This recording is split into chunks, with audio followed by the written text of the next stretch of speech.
You know that thing that you've been wanting to try, but you've been putting it off because there's like an adjacent thing that you want to get better at. And you're like, once I get better at this adjacent thing, then I'll start the main thing. That way, when I start the main thing, I won't be starting off at like the worst level ever. But now you're looking back and you're like, man, if I had started when I first thought about doing the thing, then now I would be so much better at it, but you didn't do that. So now you're still at point zero. I'm sorry, too much? My bad. My bad. Let's back it up a little bit. So, this is actually something that I was thinking about because I have been wanting to start circus arts again. And I haven't because I've been thinking, you know what? I need to wait until I'm stronger. I need to wait until I lose some weight. That way, when I'm doing it, and when I talk about circus arts, I'm talking about like aerial silks, aerial hoop. If you've ever been to like a circus show, a Cirque du Soleil show, anything like that, you'll see people hanging from like fabrics and doing all sorts of tricks, or hanging from a hoop that's suspended by like a rope or chain or whatever. So I'm thinking before I get back into it, I'm going to lose some weight first. That way it's easier for me to do all the tricks that I used to do. And that's not necessarily how it works. This is why I still have not gotten back into circus arts, even though I love it, even though I would love to get back into it, even though it's so much fun and I enjoyed myself so much when I did it. And I was trying to think about why it was so difficult for me to just start, to just get back into it. And I think part of it is that when I started the first time, and for you, it might be something completely new, but when I started the first time, I knew I was going to be bad at it. It's my first time doing this. I had no idea what it all entailed, what went into it. And I got to the point where I was really proud of what I can do or what I could do.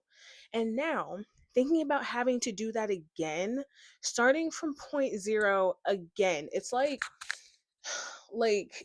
running up a hill and then you get to a point and you slide all the way back down and you're looking back at the hill like, okay, I know I've done it once, but now it almost feels embarrassing to start again because I've already made it so far up once.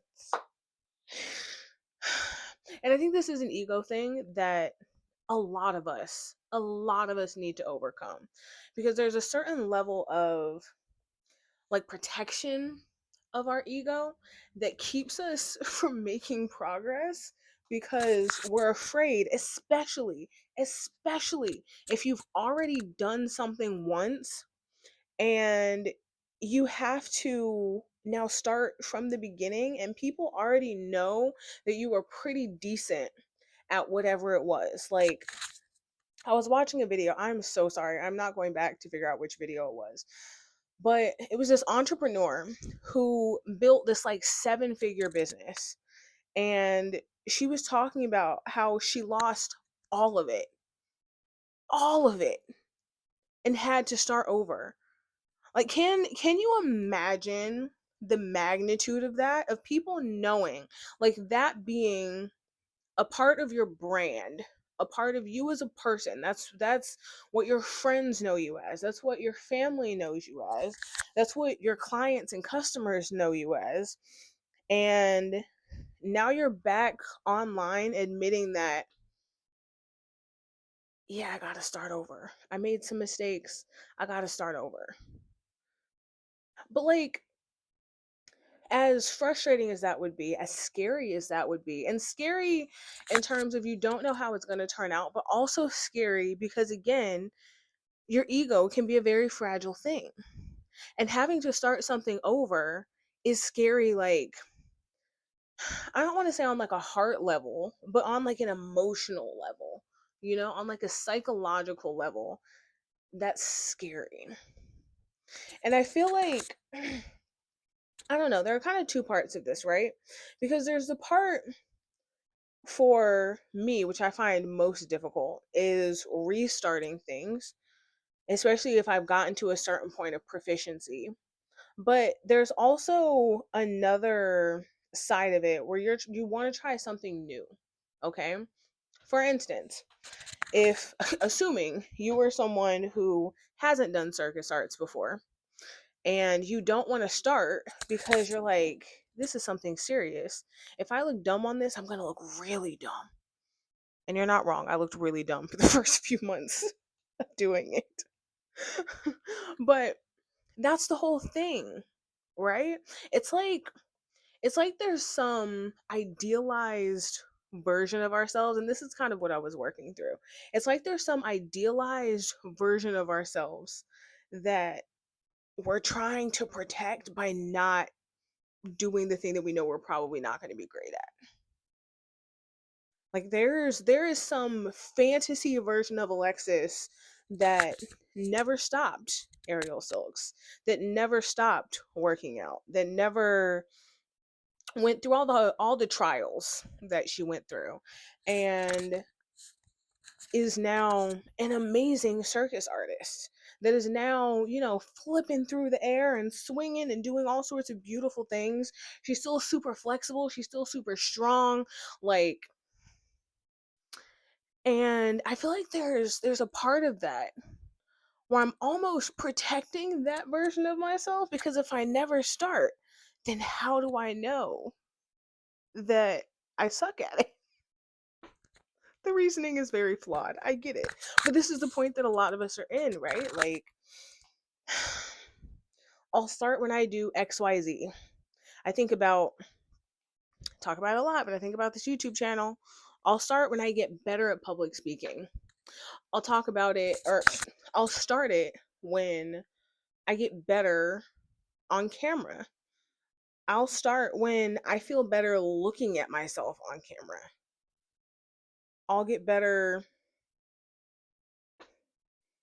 I'll start when I feel like I can talk for 10 minutes about something without notes, without saying every 2 seconds. And again, for some reason, for me, starting something the first time isn't scary, but I think for a lot of people it's terrifying. It is terrifying. And I get it. I totally get it. But I think that even with myself, right, addressing my own flawed thinking, rather than waiting to lose weight or to be stronger to start circus arts, to start getting back on the fabrics, I remember when I did it and doing those specific movements over and over and over again, even if I was failing at it, is what built those muscles. I remember being sore in places, like in places that I didn't even know muscles existed. Okay? Like there are very specific muscles that you work doing that I don't even know. I would have never known to even do certain exercises to strengthen those muscles if I hadn't already been on the fabrics. And I think it's the same with a lot of the things that we don't want to start, right? Like there are, excuse me, there are things when you're starting a YouTube channel, for example, that you don't know that you need to get better at until you do it, right? You don't know that you need to get better at keeping the mic in front of your mouth instead of talking with your hands all over the place. Hopefully, y'all can still hear me, but instead of talking with your hands all over the place until you actually get on camera and you start talking about whatever you're talking about. And then you slowly get better at it. Then you look back at your videos and you're like, oh, wow, I need to work on this, and slowly over time you get better. It's kind of a dumb example, but you get the point. You're getting the point. You're getting the point. So it's like putting in the reps. Something that I hear all the time at my job is like, just do the reps. Doing the reps is how you get better.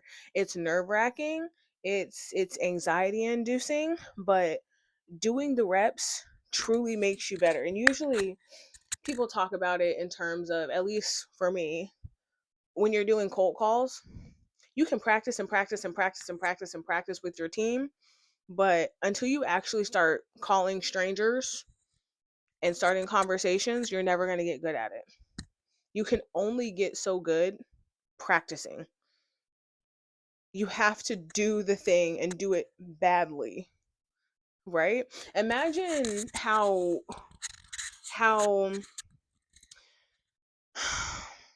how do I say this? Imagine how crazy it would be if someone said, I don't want to go to the gym. I want to wait until I'm stronger.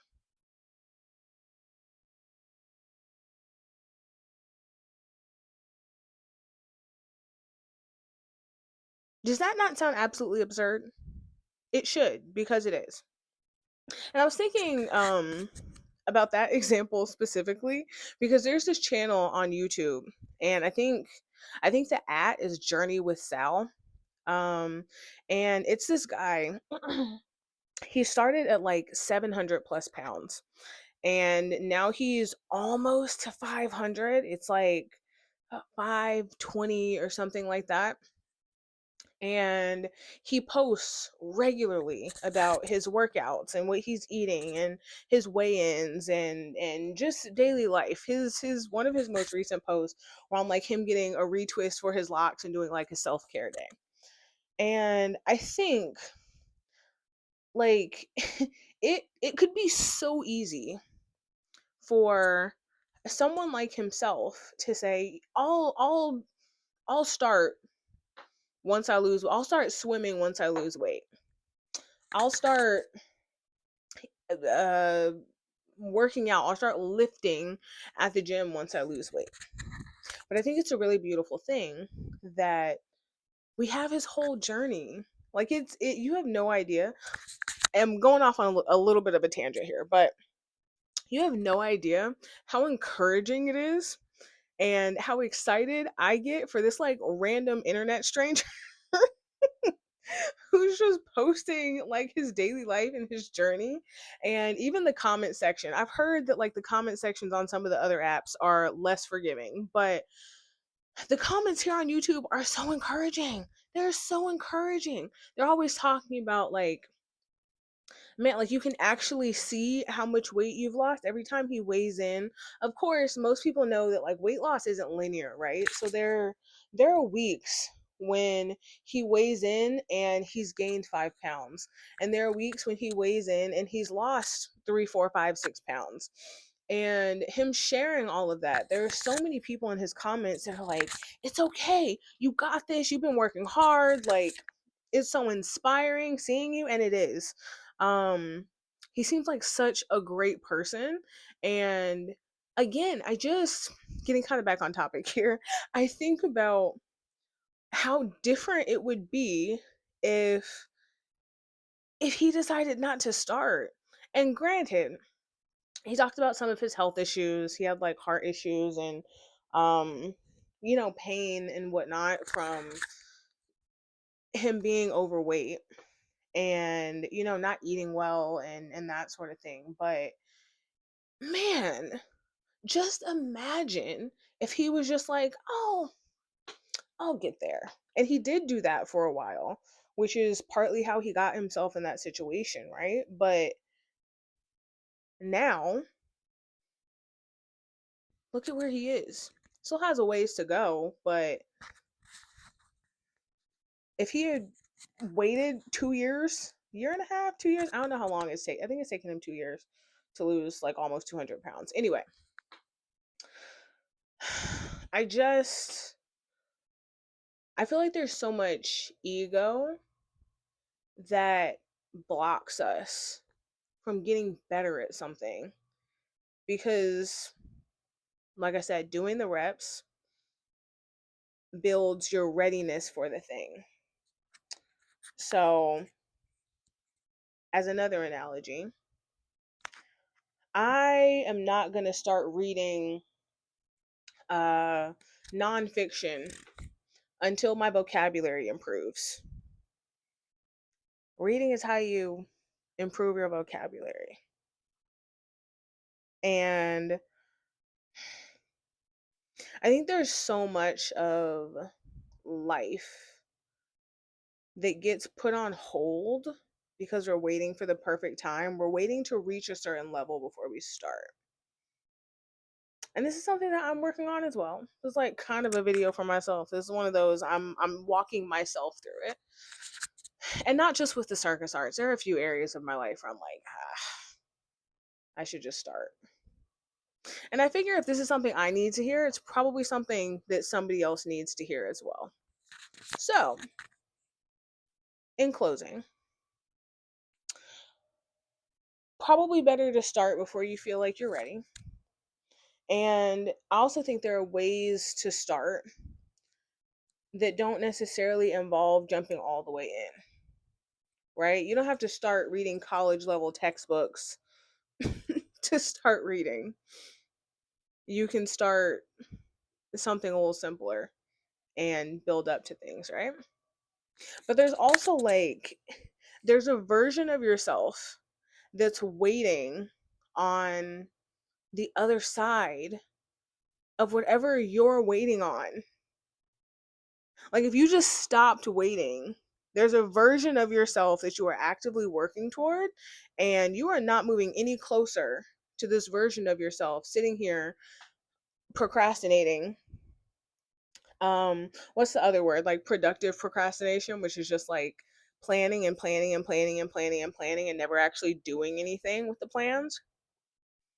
Or your perfectionism, which, like, I don't know. I the human brain is such an interesting thing because you get better at something as you do it. Like, that's the whole video. You get better at something as you do it, but somehow we're thinking that maybe if I just don't do it, maybe if I just don't do it at all, I'll eventually get to the point where I'm perfect at it and then I can do it. Sometimes I don't understand the human brain, y'all. I don't get it. But anywho, in closing, there is there's a whole other side of yourself that you will never see if you never start. And that's unfortunate. I think we should all be experiencing the full breadth of ourselves, the full scope of our capabilities, but we'll never know if we never try, if we're always waiting for the perfect timing, always waiting on the perfect circumstances, waiting for somebody else, waiting to get stronger, waiting for our vocabulary to get better, waiting for whatever. So, what I am going to do when I think, like, I need to get a little stronger, I need to lose a little more weight before I sign up for the class. Maybe I'll just sign up for the class. And then in 6 months, when I'm swinging around from the rafters, but no, seriously, like 6 months, a year down the line, not saying that I'm going to start right now, but I will start. When I look back, I'm going to be so happy that I did. Like, your actions today are a gift for your future self. So, we all have a choice every day of what gifts we're going to give our future selves. Is it, something health wise? Is it going to the gym? Is it eating better? Is it posting the video? Is it posting to LinkedIn? Is it swimming before you feel like you need to lose weight to get in the pool? I don't know. Whatever that is for you. I hope that you start today. That way you give yourself the opportunity to see who you're going to become. And I say that to myself as well.